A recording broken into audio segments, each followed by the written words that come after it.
ایسے لوگوں سے ڈرنا ہی پڑتا ہے نہ چاہتے ہوئے بھی، یعنی کہ محض تم لوگ انہیں ان کی فطرت کی خرابی پر ڈر ڈر کے سکندر بخت نے اپنا گھوڑا موڑ لیا تھا۔ ایسی لڑکی گاؤں میں پہلے نہیں دیکھی تھی۔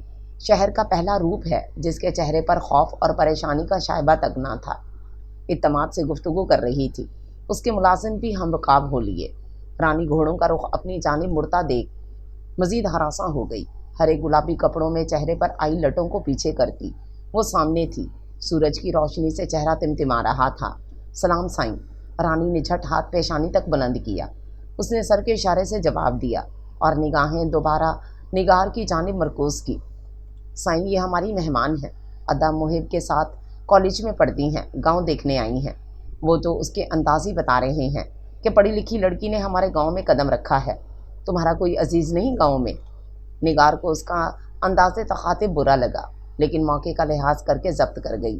عزیز نہیں، عزیزوں سے بڑھ کر عزیز ہیں مجھے یہ لوگ، نگار مضبوط لہجے میں بولی۔ سکندر بخت کی آنکھوں کی چمک بڑھ گئی۔ پتہ چلتا ہے ہمارے ملک کی عورتیں ترقی کے میدان میں بہت آگے نکل گئی ہیں۔ اچھی بات کرتی ہو۔ جملے میں طنز تھا کہ تعریف وہ سمجھ نہ سکی، لیکن آنکھوں میں بجلی کی مانند کوندتی پسندگی کی لپک کو محسوس کر گئی۔ رانی، گاؤں کے اس مہمان کو حویلی بھی لے کر آؤ بابا۔ جو گاؤں آ کر چودھری کی حویلی کی سیر بھی نہ کرے تو کیا فائدہ دور دور سے ہی نظارے کرنے کا۔ گھر کی شان و شوکت ہی دیکھنی ہوتی تو ہماری کوٹھی بھی کم حسین نہیں۔ میں تو بس قدرتی ماحول دیکھنے کے لیے گاؤں آئی ہوں۔ اس نے جتانے میں کوئی کسر نہ چھوڑی۔ ہماری حویلی اور تمہاری کوٹھی میں بہت فرق ہے لڑکی۔ ہماری حویلی میں بھی قدرتی ماحول کی ہی عکاسی کرتی ہے، جبکہ تمہاری کوٹھی میں ایک چیز بھی شاید اس ملک کی نہ ہو۔ سکندر کا جواب دے گیا، میں آپ کے گاؤں میں بسنے والے کسی مزارہ کی بیٹی نہیں جسے آپ لڑکی لڑکی کہہ کر مخاطب کریں۔ کچھ احترام سیکھیں کہ ایک خاتون سے کس طرح بات کرنی چاہیے۔ چلو رانی۔ اس نے رانی کی اڑتی رنگت دیکھی اور اکیلی ہی چل دی۔ پیچھے وہ بھی آ گئی۔ ایسے کیوں آ گئی؟ معافی مانگ کر آنا تھا۔ اس کا چہرہ اب تک تمتما رہا تھا۔ چھوٹے چودھری کی تو عادت ہی ہے اس قسم کی۔ تم نے ناحق غصہ دکھایا۔ کیوں؟ اتنی خراب عادت ہے۔ دولت کے بل بوتے پر وہ تم لوگوں کے دل پر حکمرانی کر سکتا ہے، لیکن میں کسی سے مرعوب ہونے والی نہیں۔ نگار منہ بنا کر بولی اور صورت سے رانی اس کا غصہ ٹھنڈا کرنے کے لیے ہنس پڑی۔ حقیقت تو یہی تھی کہ سکندر بخت کی مردانہ وجاہت دیکھ کر محسوس نہیں ہوتا تھا کہ یہ شخص غیر مہذب اور اکھڑ ہے۔ دوستوں سے بات کرتے ہوئے بے حد نفیس زبان استعمال کرتا تھا۔ اچھی سیرت دل میں گھر کرتی ہے۔ ویسے بھی میں صورت سے زیادہ سیرت کو ماننے والی لڑکی ہوں، لیکن رانی کو تو دھڑکا تھا کہ چودھری کی بات بری نہ لگ گئی ہو، وہ ناراض نہ ہو جائے۔ نگار تو الٹے سیدھے جواب دے کر چل دے گی، بھگتنے کے لیے وہ لوگ رہ جائیں گے۔ شام کو محب اللہ آیا تو وہ خوش دلی سے نکل آئی۔ فرصت مل گئی محترم کو؟ مجھے تو آپ کی مصروفیت دیکھ کر خیال آتا ہے کہ ہاسٹل میں کیسے رہتے ہوں گے، اس لیے تو اکثر شامہ شکایتیں کرتی ہے جب بھی ملنے جاؤ محب صاحب ہوتے ہی نہیں۔ وہ شرارت سے ہنسی تو وہ جھینپ گیا۔ آہستہ بولو، کیوں میری رہی صحیح شرافت پر پانی پھیر رہی ہو؟ کیوں اماں کے کان تک بات پہنچنی چاہیے، ورنہ معاملہ آگے کیسے بڑھے گا؟ بھائی، شامہ کو آخر اسی گھر میں آنا ہے کہ نہیں؟ مردوں کو اتنی بزدلی ویسے بھی اچھی نہیں لگتی۔ تم میرج بیورو کھول رہی ہو کیا؟ مذاقاً، شامہ کی محبت سچی ہے اور اس محبت کی قدر کرنے کے لیے میرج بیورو تو کیا بہت سے دلوں کے دروازے بھی کھولے جا سکتے ہیں، اور میں ایسا اب کر کے ہی جاؤں گی۔ اس کے مسکرانے پر وہ ہنس دیا۔ خبردار جو زبان کھولی اس معاملے میں اماں میری درگت بنا دیں گی۔ تم جاؤ اور اپنے فیاض صاحب کو ہی سنبھالو، میری فکر چھوڑو۔ اب کہ وہ جھینپ کر خاموش ہو گئی۔ یہ فیاض کون ہے؟ اماں باہر نکل آئی تھیں۔ محب نے شرارت سے دیکھا، وہ مسکرا دی۔ اس کا منگیتر۔ اماں حتمی قسم کا آخری جملہ چھیڑنے کے لیے زیر لب کہا، اچھا تمہاری منگنی ہو گئی؟ یہ منگنی تو گاؤں والوں کے کام ہیں، بچپن سے کر چھوڑتے ہیں، اور شہر کے اعتبار سے تمہاری عمر شادی کی تو ابھی نہیں۔ اکلوتی ہے اماں، اپنے ماں باپ کی جلد سے جلد اپنے سارے ارمان پورے کر لینا چاہتے ہیں، اور منگنی کو تو ابھی سال ہی ہوا ہے۔ ہم نے خود دعوت اڑائی ہے تقریب کی۔ نگار کے ذہن میں اپنی منگنی کا خوشگوار واقعہ تازہ ہو گیا۔ بڑے تایا کے بیٹے نے خود کومل سی نگار فاطمہ کو پسند کیا تھا۔ اس کی محبتوں کی کشش نے اسے بھی اپنی جانب کھینچ لیا تھا، اور بات بڑھ کر بزرگوں تک جا پہنچی۔ نگار تائی کو بے حد پسند تھی، اور فیاض وہاب صاحب کی آنکھوں کا تارا کوئی رکاوٹ آڑے نہ آئی ایک خوشگوار سی شام کو نگار کی انگلی میں فیاض کے نام کی انگوٹھی جگمگانے لگی۔ فیاض اکثر اسے چھیڑتا، یہ سب میری محبتوں کے کرشمے ہیں کہ ظالم سماج قسم کی رکاوٹ کا سامنا نہیں کرنا پڑا۔ ڈائریکٹ ایک دوسرے کے ہو گئے۔ وہ سرخ پڑ جاتی، خود کو چھپا کر جوابی حملہ کرتی، جی نہیں، میرے جذبوں میں بھی کسی قسم کی کھوٹ نہیں تھی، رہا اتنی آسان ایسے ہی نہیں ہو گئی۔ دن مسرت سے گزرنے لگے تھے، فخر سا محسوس ہوتا۔ فیاض کی ڈھیروں چاہتوں کا شمار کر کے وہ نازاں تھی، کچھ اپنے جذبے پر، کچھ فیاض کی محبت پر اور کچھ خدا کے کرم پر۔ گاؤں دیکھنے کا اشتیاق لیے جب اپنی کلاس والوں کے ساتھ وہ اسی گاؤں جانا چاہ رہی تھی تو وہ رکاوٹ بن گیا۔ کوئی ضرورت نہیں گاؤں جانے کی، آرام سے بیٹھو گھر پر۔ یہ کیا بات ہوئی؟ خود جو جاتے ہو، کبھی سوات کے ٹرپ پر، کبھی مری، کبھی کاغان۔ میں اگر گاؤں چلی گئی تو کیا بگڑ جائے گا؟ اس کا موڈ آف ہو گیا۔ تو ڈھنگ کی جگہ پر جاؤ نا، گاؤں میں کیا ملے گا تمہیں؟ کچے کچے مکانات، ظلم اور جبر جھیلتی عورتیں، ایک ادھیڑ عمر کا ظالم رئیس، وہاں کون سا تمہیں سکون ملے گا؟ یہ جو کتابوں رسالوں میں گاؤں کے چام کے متعلق پڑھتی ہو نا، حقیقت اس سے کہیں مختلف ہے اور بہت حد تک تلخ بھی۔ تم نے جب گاؤں کی صورت بھی نہیں دیکھی تو اتنے وثوق سے کیسے کہہ رہے ہو وہاں کے ماحول کے متعلق؟ تم نے بھی تو آج تک کتابوں کہانیوں میں ہی پڑھا ہے، سنا بہت کچھ ہے۔ ویسے بھی لڑکے اور مرد کے مشاہدے میں یہی تو فرق ہوتا ہے۔ تم لوگ کالج یونیورسٹی جا کر بھی پڑھائی کے علاوہ کچھ نہیں سیکھ پاتی، اور مرد ہر قدم پر اپنی آنکھیں کھلی رکھتا ہے۔ کچھ بھی ہو، میں گاؤں ضرور جاؤں گی، کچھ تو شوق بھی ہے اور کچھ تعلیم کا تقاضا بھی۔ مجھے تو تمہاری سوچ پر افسوس ہے کہ اب تک عورتوں کے متعلق وہی قدیم مردوں کی طرح سوچتے ہو، اسے یہ تفریق بالکل نہ بھائی۔ حقیقت ہے نگار صاحبہ، ویسے بھی شادی کے بعد میں نے گاؤں دکھانے کا وعدہ کیا ہے، میرے ساتھ چلنا، ہنی مون الگ منا لیں گے، 2 in 1۔ وہ ہنسا۔ وہاں جانے کی ضرورت شادی سے پہلے ہے، میں اتنا اچھا چانس مس نہیں کرنا چاہتی۔ ویسے بھی گاؤں کے لڑکے کہاں تیار ہوتے ہیں کسی کو ساتھ ساتھ لے کر جانے پر؟ محب اللہ تیار ہے تو میں کیوں گنواؤں اتنے اچھے موقع کو؟ ارے گاؤں کے بندے کو اتنا سیدھا کبھی مت سمجھنا، یہ لوگ اتنے بھولے بھی نہیں ہوتے۔ مطلب کیا ہے تمہارا؟ فیاض سے حیران نہیں ہوئی۔ کوئی مطلب نہیں، بس تمہیں گاؤں نہیں جانا، میں چھوٹے ابو سے بھی بات کروں گا۔ میں ابو کی اجازت پر ہی تیار ہوئی ہوں، آخر تمہیں اعتراض کیوں ہے؟ ہفتہ بھر کی تو بات ہے، میرا کہنا نہیں مانو گی تم؟ کوئی قابل قبول بات ہو تو مانو، بلا وجہ تم بھاڑ میں جاؤ۔ وہ غصے میں دندناتی ہوئی چل دی اور اس کا خیال تھا صبح منا لے گی جا کر، لیکن اس کی نوبت ہی پیش نہیں آئی۔ صبح یونیورسٹی گئی تو محب اللہ نے شام کے پروگرام کے متعلق بتایا۔ ویسے بھی گاؤں زیادہ فاصلے پر نہ تھا، نگار کا ڈرائیور ساتھ ہی جا رہا تھا، اس لیے گھر پہنچ کر اس نے رنگ کیا تو خبر ہوئی فیاض گھر پر نہیں، سو وہ تیار ہو کر گاؤں آ گئی۔ فیاض کی چاہت کا ایک رنگ اس نے یہ بھی سمجھا تھا کہ اسے اپنی نظروں سے اوجھل نہ کرنا چاہ رہا تھا۔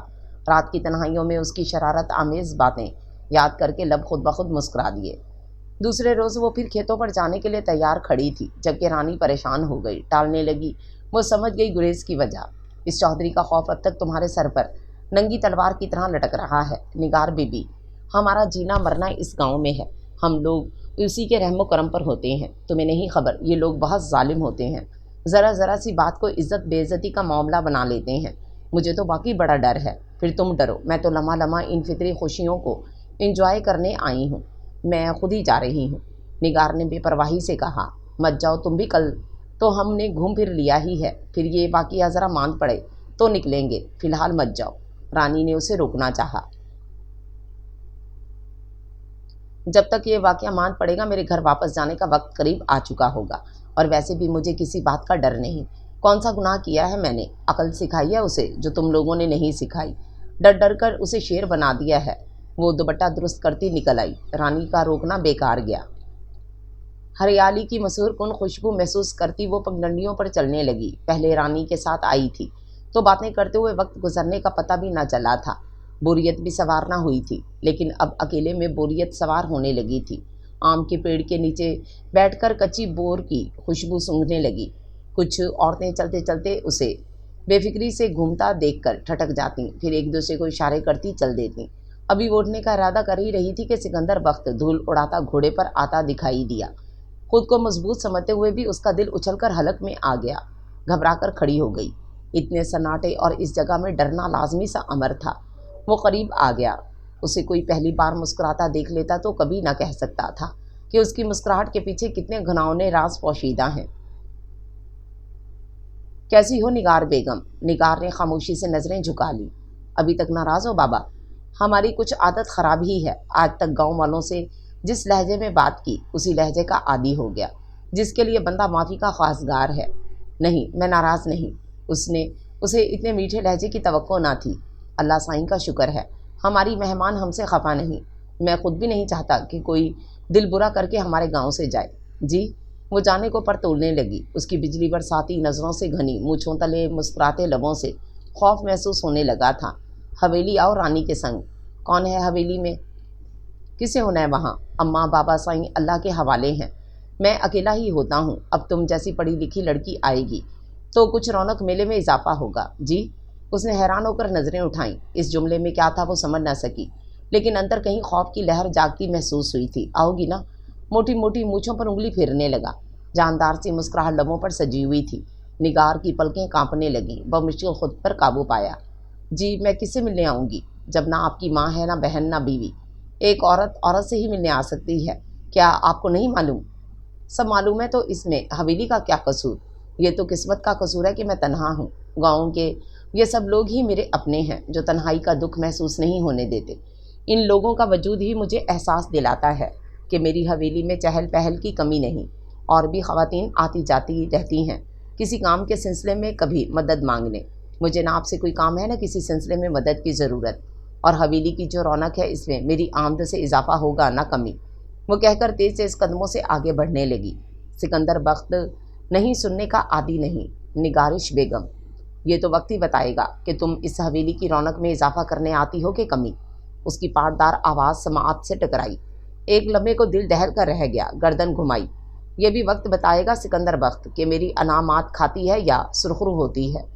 چاندی اور سونے کے سکوں کے مول تمہارے مزارے اور رعایے تو بک سکتے ہیں، نگار فاطمہ نہیں۔ یہی فرق ہے ایک پڑھی لکھی سوچ اور ایک جاہل میں۔ تمہاری جاگیرداری میری عقل پر کبھی راج نہیں کر سکتی۔ سکندر بخت نے لب بھینچے اور گھوڑا سرپٹ دوڑاتا آگے نکل گیا۔ اس کی چیخ نکلتے نکلتے رہ گئی۔ اسے کہتے ہیں مصیبت کو خود آواز دینا۔ کیا ضرورت تھی اس کے منہ لگنے کی؟ رانی نے منع بھی کیا تھا اکیلے نکلنے سے۔ اعتماد کے تنکوں سے اکٹھا کیا گیا غرور بھی متزلزل ہونے لگا تھا۔ سکندر بخت کی دبنگ شخصیت اور دبنگ آواز اپنے اعتماد پر حاوی ہوتی محسوس ہوئی۔ کیا ایسا ہی خوف گاؤں والوں کے دلوں کو زیر کرتا ہے کہ مرد بھی اپنی شان بھول کر اس کے قدموں میں جھک جاتے ہیں؟ وہ خوف کے ہیولے سمیت گھر آ گئی۔ رانی تیزی سے اس کے پاس آئی۔ بڑی جلدی آ گئی؟ پہلے ہی میں کہہ رہی تھی کل دیکھ آئی ہو، آج اکیلے میں مزہ نہیں آئے گا۔ لیکن تم پر جنون سوار تھا۔ کل چلیں گے اکٹھے، ٹھیک ہے؟ ادا محب کو بھی ساتھ لے لیں گے۔ وہ کچھ بھی ہو وہ اس کی مہمان تھی آخر۔ وہ چارپائی پر بیٹھ کر حواس کو قابو کرنے لگی۔ اماں کہاں ہیں؟ گھبراہٹ پر قابو پاتے ہوئے اتنا ہی پوچھ سکی۔ اندر تمہارے لیے مچھلی کے کباب بنا رہی ہیں۔ لیکن تمہارا رنگ پیلا کیوں پڑ رہا ہے؟ پھر چھوٹے چودھری سے ٹکر ہو گئی کیا؟ رانی اس کی کیفیت سمجھ کر قریب آ گئی۔ اس کے چہرے سے جب راز افشاں ہو رہا تھا تو چھپانے کا کیا فائدہ تھا؟ رانی، تم تو کہتی تھی کہ چھوٹے چودھری کی نظریں خراب نہیں، گاؤں کی عورتوں پر ان کی نظر نہیں ہوتی، انہیں اپنی عزت سمجھتا ہے۔ پھر سچ تو کہتی ہوں ایسی تو کوئی بات ہم نے نہیں سنی اس کے متعلق، اس لیے ہم بھی آزادانہ ادھر ادھر چلے جاتے ہیں، لیکن وہ اپنے سامنے زبان درازی برداشت نہیں کر پاتا۔ غلط سنا ہے تم لوگوں نے۔ اس کی نظریں میں اپنے وجود میں پیوست ہوتی محسوس کرتی ہوں۔ اس کی آنکھوں کی چمک تم نے دیکھی نہیں جو کسی بھی لڑکی کو دہلا دینے کے لیے کافی ہوتی ہے۔ یہ کیسا عجیب اتفاق ہے کہ تم لوگ یہاں کے باسی ہو کے بھی اسے سمجھ نہ پائے، اور میں سیکنڈوں میں اس کا باطن تک جان گئی۔ فیاض صحیح کہتا تھا، گاؤں جا کر تم پچھتاوا محسوس کرو گی۔ میں واقعی آج پریشان ہوں۔ اس نے سر ہاتھوں میں تھام لیا۔ رانی مضطرب سی ہو گئی۔ اس لیے میں کہتی تھی یہ لوگ اچھے نہیں ہوتے نگار بیبی، صورت کے کچھ بھی ہوں سیرت بڑی گھناؤنی ہوتی ہے، لیکن میں سچ کہتی ہوں اس کے کردار کی خرابی ہم نے کبھی محسوس نہیں کی۔ سیرت کا گھناؤنا انسان کچھ بھی کر سکتا ہے رانی، یہ بات تم لوگوں کی سمجھ میں کیوں نہیں آتی؟ اللہ جانے کیسے رہتی ہو تم لوگ یہاں۔ اس نے پریشانی میں کھانا کھایا اور دن کی جلد گزر جانے کی دعا مانگنے لگی۔ رانی اس کی تمام کیفیات سے بخوبی واقف تھی کہ کیوں اس کے چہک کو کفل لگ گئے ہیں۔ دوسرے روز کہیں جانے کا سوال بھی پیدا نہ ہوتا تھا۔ سارا وقت رانی کے جہیز کے سامان اور کپڑے دیکھتی رہی۔ شام جب وہ ان کے ساتھ مل کر میتھی چن رہی تھی کہ دروازے پر کھٹکا ہو اٹھا۔ محب اللہ گھر پر ہی تھا۔ دروازے تک معاملے کی جانچ کرنے گیا تو دو عورتیں اندر چلی آئیں۔ ساتھ رائفل سے لیس مرد دروازے پر ہی ٹک گیا۔ ارے یہ تو حویلی کے لوگ ہیں۔ رانی کی گھبرائی آواز ابھری۔ اس کا دل بیٹھتا چلا گیا۔